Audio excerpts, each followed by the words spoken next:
I'm Rick Harrison, and this is my pawn shop. Pawn shop owners, I want to bring in Rick Harrison, who you may recognize from the TV series Pawn Stars. He's also the owner of the Gold and Silver Pawn Shop in Las Vegas. I like the name, Pawn After Dark. Yeah. Isn't pawning always after dark? Is there a huge uptick in business at night opposed during the day? There's a version of this story where Rick Harrison grabs his son, throws him in the back of a truck, and drives until the drugs can't find him. The real version ends with a dead son and a grieving father. And that is not all. While Rick Harrison was building an empire out of a single pawn shop, what was left of his family was falling apart. What actually happened to this family? And why did the same man who let the whole country watch him grieve his son go completely silent when he lost his mother? Join us as we find out what Rick Harrison really lost. The son he couldn't save. Port Pawn Stars, Rick Harrison's son Adam has died. There are unconfirmed reports that he died from an overdose. Now, 8 News Now received a statement from the Harrison family, which says our family is extremely saddened by the death of Adam. We ask for privacy as we grieve his loss. Adam Harrison was just 39 years old. Adam Harrison spent his whole life 2 steps out of the spotlight. While his father, Rick, and his brother, Corey, argued over old swords and forged signatures on primetime television, Adam worked plumbing and construction jobs around Las Vegas, mostly unrecognized. He wasn't chasing the family fame. In fact, he was fighting something a camera crew never could have filmed anyway, an addiction that had been eating at him since his 20s, one that dragged him through jail time, guest houses, and rehab stays his father kept paying for. Hoping the next one would finally be the one that stuck. It didn't. And on January 19, 2024, Adam was found dead in a guest house outside Las Vegas. He was 39 years old at the time. A woman living on the property later told investigators he'd been acting strangely in his final weeks, barricading himself inside, talking in ways that didn't quite track. The county coroner ran the toxicology and came back with 2 names on the report: fentanyl and methamphetamine. Accidental, they ruled, which is the word investigators use when there's no more story left to chase. Just a body and a lab sheet. Rick didn't wait long to respond.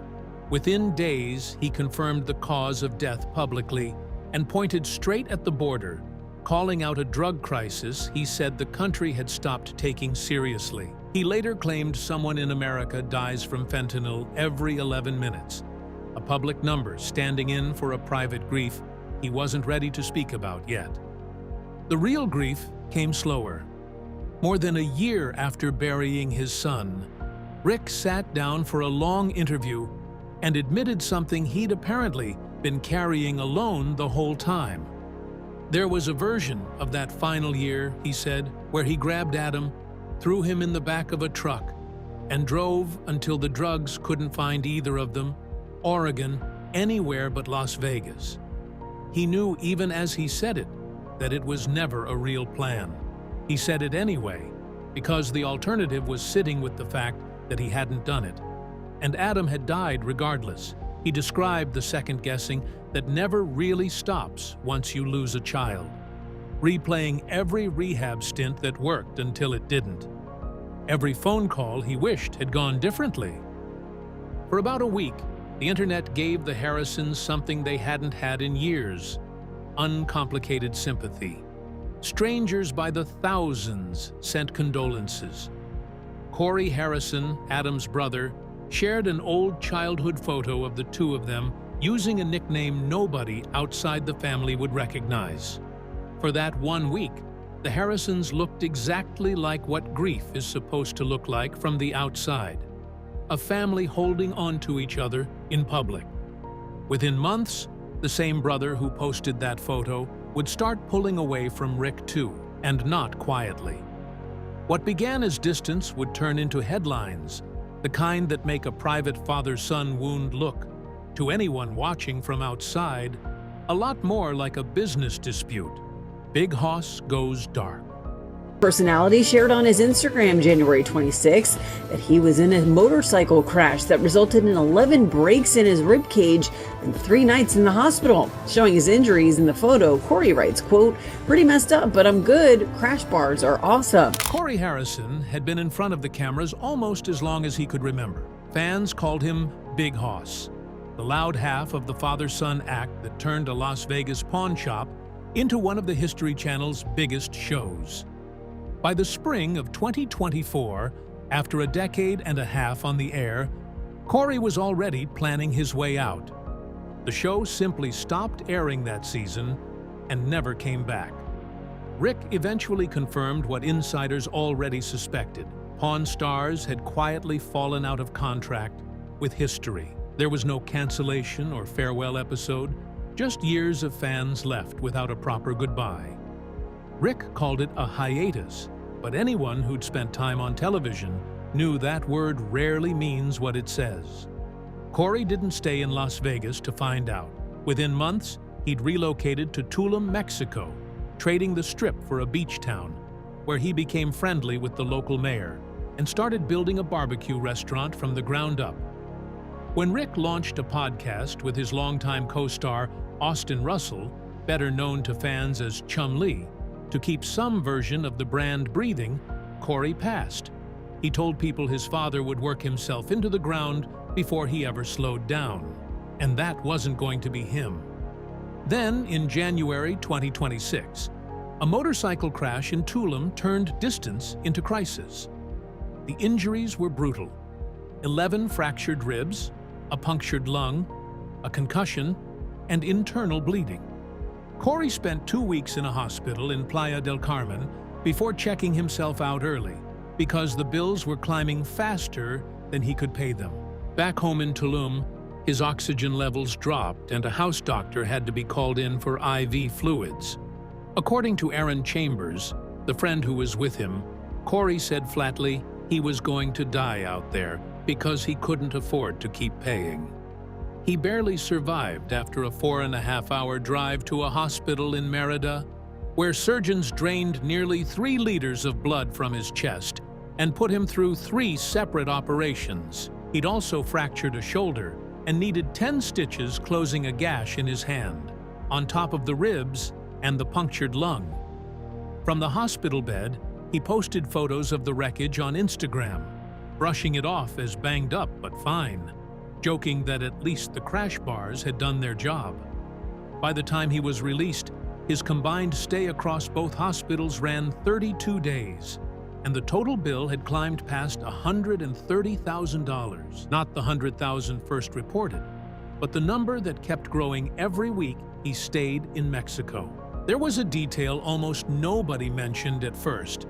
The crash happened right around the same time as Rick's wedding to Angie Polushkin. Corey had already skipped the small Las Vegas ceremony 3 weeks earlier, simply because he was living in Mexico by then.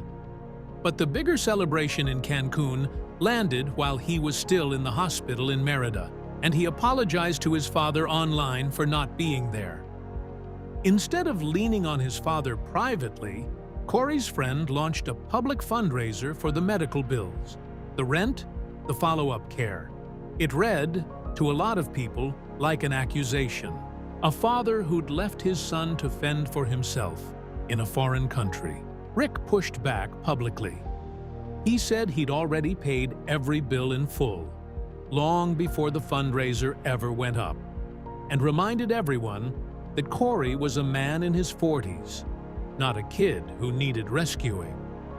Whether that's a father who quietly paid the real bills or 2 men counting the same money differently, neither side has fully squared their story with the other. Corey answered back too, telling one fan directly he'd never wanted the GoFundMe in the first place. Then came the part nobody had to announce out loud. When history confirmed a new season of Pawn Stars was coming, starring only Rick and Austin, Corey's name wasn't on the list. Corey didn't hear it from his father. He heard it from a reporter on a phone call from Mexico. For the first time in the show's history, a Harrison wouldn't be behind that counter. His grandmother's absence from all of it wouldn't make headlines for another year. And when it finally did, it would say more about Rick than anything Corey had posted. Before, there was a show. Pretty good. What do we got here? This is the most beautiful acoustic guitar you have ever seen. A Gibson Custom Shop SJ200. Oh, what's so nice about this? Whoa, okay. No. Before there was a show at all, there was Joanne. In San Diego, decades earlier, 8-year-old Rick started collapsing without warning. Seizures so violent that some weeks he couldn't stand up, let alone walk to school. Doctors called it epilepsy. Joanne already knew what it was like to lose a child when Rick got sick. Years earlier, she and her husband had lost their daughter, Sherry. She was born with Down syndrome and died when she was just 6 years old. There wasn't a public interview about it or some big story attached to her death. Joanne had to grieve and keep raising the children she still had. Rick would grow up carrying that loss too, even if he rarely talked about it. His father, Richard Harrison, a Navy man freshly home from Vietnam, brought a kind of steadiness to the house that steadiness alone couldn't fix. It was his mother, Joanne Harrison, who found the thing that actually worked. There was no cable in the house and nothing on television for a sick kid to hold on to, so she drove to the library and came home with an armful of history books, hoping they'd give her bedridden son something other than fear to think about. It worked better than she could have known. He fell hard for one series in particular, The Great Brain, about a 10-year-old Utah kid running money schemes on everyone around him. He must have read them a dozen times. Whether he noticed it then or not, he was already studying the exact skill that would make him famous later: reading people and knowing when something wasn't what it claimed to be. Rick has said himself that those library trips were where it actually started. His mother handed him a way to survive being trapped in his own body, and he never really put it down. She wasn't just the person who saved him. She was also, on paper, the person who owned the shop. When the Harrisons opened their pawn and coin shop in Las Vegas, Joanne held the larger ownership stake, a detail almost nobody watching 3 generations of Harrison men haggle over old guitars on television would ever think to ask about. She was almost never on camera, but there was no shop to film without her, and there might not have been a Rick capable of running it without those library trips in the first place. Around the early 2000s, Joanne slipped into a coma and spent time fighting for her life in intensive care. According to a lawsuit she'd filed 2 decades later, it was during that same stretch, while she was still recovering and not entirely herself, that Rick had her sign over her 51% stake in the shop she'd helped build from nothing. She said she didn't fully understand what she'd signed until well after she'd recovered. When she confronted her husband about it, he told her to let it go, to trust their son, that he wouldn't hurt her. For years, she did. Then, in 2018, her husband died of complications from Parkinson's, and his remaining 49% came to her, putting her back on paper as a real owner of the business that had defined her entire adult life. That distinction, paper ownership versus real control, was about to become the thing Rick and Joanne fought over in open court. That same will, updated a year before Richard's death, cut one of Rick's own brothers, Christopher, out completely. Richard's own words: he loved his son, but had intentionally and with full knowledge left him nothing. Rick was named executor of the estate that shut his own brother out, and nobody in the family ever explained why. It was the first time a Harrison signature had quietly decided who got cut out of the business. But it wouldn't be the last. And next time, the person on the losing end wouldn't stay quiet. The silence that said everything.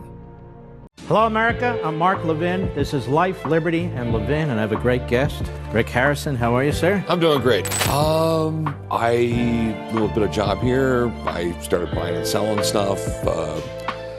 Basically educated myself. And then I'd always been buying and selling stuff. My dad had a little coin shop, and I wanted a pawn shop.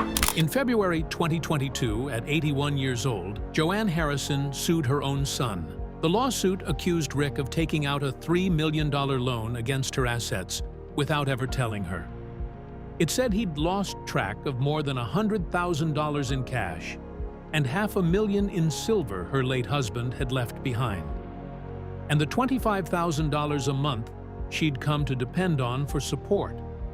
That had been quietly cut, too, then stopped completely once the pandemic hit. Weeks later, she filed for a restraining order, afraid her own son was moving to cut her out for good. Rick denied every word of it publicly. He told a local paper he believed people around her were manipulating his elderly mother for their own gain. It was ugly, and it played out in public. The woman who'd helped build an empire out of a coin shop, suing the son, now running it without her. And unlike almost every other crisis in Rick's life, this one never got a clean ending. It just faded, the way unresolved family lawsuits usually do, buried under whatever came next. What came next arrived on a Wednesday in November 2025. Joanne died in a Las Vegas hospital at 85. A family representative confirmed it, and Rick, through that same representative, said he was keeping the matter private. No cause of death was ever made public. This was a man who, less than 2 years earlier, had sat in front of a camera and admitted he'd once thought about locking his dying son in the back of a truck rather than lose him. He'd let the country watch him cry. He'd let strangers grieve alongside him for a week straight. When his mother died, there was no post, no public statement, nothing echoing the outpouring he'd allowed for Adam. This was the same Joanne who filled a sick 8-year-old's arms with library books because nothing else could reach him. She also handed him the mind that could spot a forged signature or price a Civil War sword without blinking. The actual foundation the entire Pawn Stars empire still sits on today. And when she died, the man who owed her all of it said nothing at all. What he did instead, less than 2 months later, was start planning a wedding. Everything he never lost. I got here was originally a fish hatchery in 1929. And then it was sold and it was switched hands a bunch of times, and basically everything just went to hell. The house across the creek was falling down, the bridge was falling down, everything was falling down. I bought myself a nightmare. Grief wasn't the only thing Rick repeated. His love life ran on its own loop too, one he never seemed all that interested in breaking. He married for the first time at 17 to a woman named Kim. After she became pregnant during their relationship, he became a father as a teenager. That marriage produced 2 sons, Corey and Adam, and ended within 3 years. Tracy stuck around the longest, 25 years, working the shop floor herself, close enough to stepson Corey that he brought his laundry to her house every single Sunday, and she helped set him up with his first wife. Why the marriage ended in 2011 was never explained. Even people close to the family called it private. Wife number 3 was Deanna Burdett in 2013. A Laguna Beach wedding in front of 180 guests, 2 years after they'd met at a restaurant where he later proposed. 7 years in, the divorce filing read that the 2 of them had simply grown incompatible in marriage. It happened quietly in the middle of the pandemic, and nobody found out for over a year. Wife number 4, Amanda Palmer, married Rick in 2021 and was gone again by 2023. Unlike the others, there's no store job, no long history, barely any public record at all.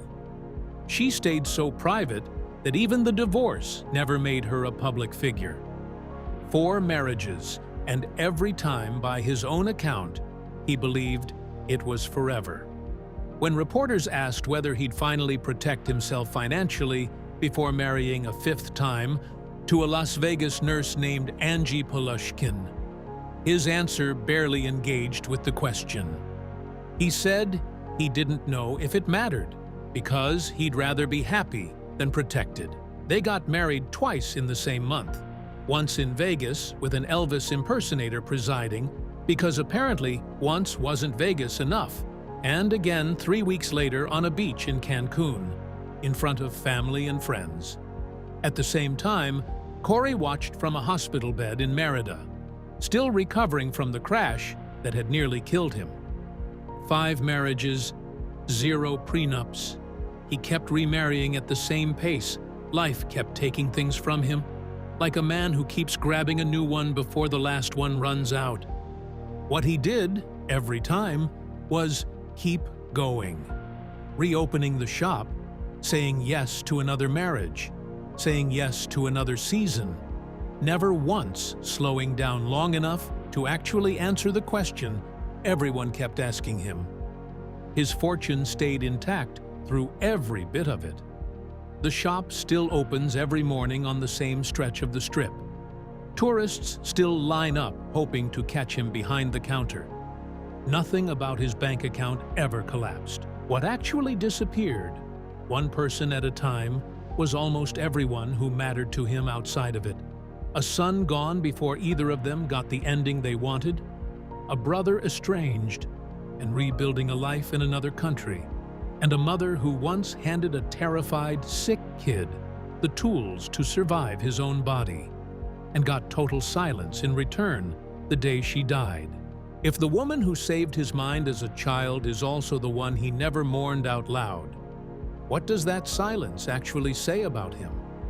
And when a man loses almost everyone around him, but never once loses his fortune, was everything ever really about the money in the first place? Share your thoughts with us in the comments section.